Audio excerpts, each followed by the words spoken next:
शिव सीता। श्रीमद् भगवद गीता तत्व विवेचन टीका अध्याय 1 श्लोक क्रमांक 17-18। काश्यश्च परमेश्वासः शिखण्डी च महारथः दुष्टद्युम्नो विराटश्च सात्यकिश्च चापराजितः द्रुपदो द्रौपदेयाश्च सर्वशः पृथिवीपते सौभद्रश्च महाबाहुः शंखान् ददमुः पृथक् पृथक्। श्रेष्ठ धनुष वाले काशीराज और महारथी शिखंडी एवं दुष्ट द्युम्न तथा राजा विराट और अजय सात्यकी, राजा द्रुपद एवं द्रौपदी के 5 पुत्र और बड़ी भुजा वाले सुभद्रा पुत्र अभिमन्यु, इन सभी ने हे राजन सब ओर से अलग अलग शंख बजाए।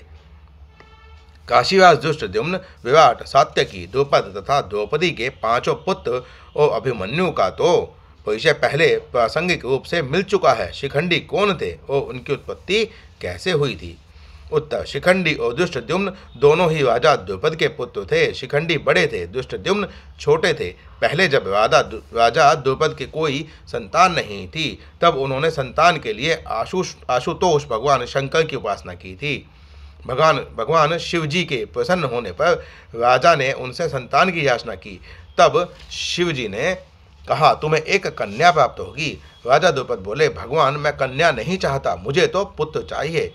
इस पर शिवजी ने कहा वह कन्या ही आगे चलकर पुत्र रूप में परिणत हो जाएगी। इस वरदान के फलस्वरूप राजा द्रुपद के घर कन्या उत्पन्न हुई। राजा को भगवान शिव के वचनों पर पूरा विश्वास था, इसलिए उन्होंने उसे पुत्र के रूप में प्रसिद्ध किया।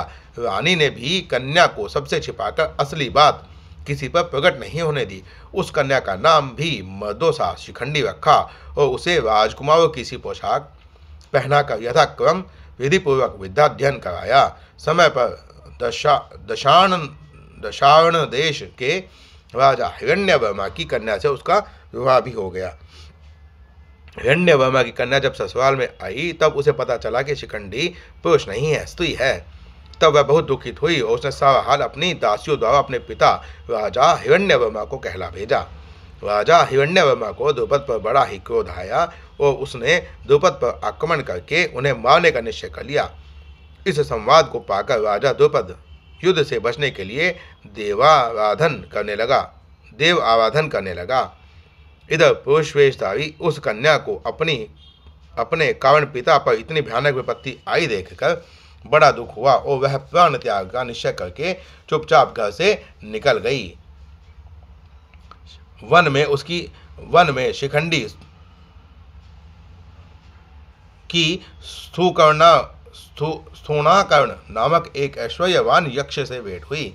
यक्ष ने दया करके कुछ दिनों के लिए उसे अपना पुरुषत्व देकर बदले में उसका स्त्रीत्व ले लिया। इस प्रकार शिखंडी स्त्री से पुरुष हो गया और अपने घर पर आकर माता पिता को आश्वासन दिया और श्वशुर हिरण्यवर्मा को अपने पुरुषत्व की परीक्षा देकर उन्हें शांत कर दिया।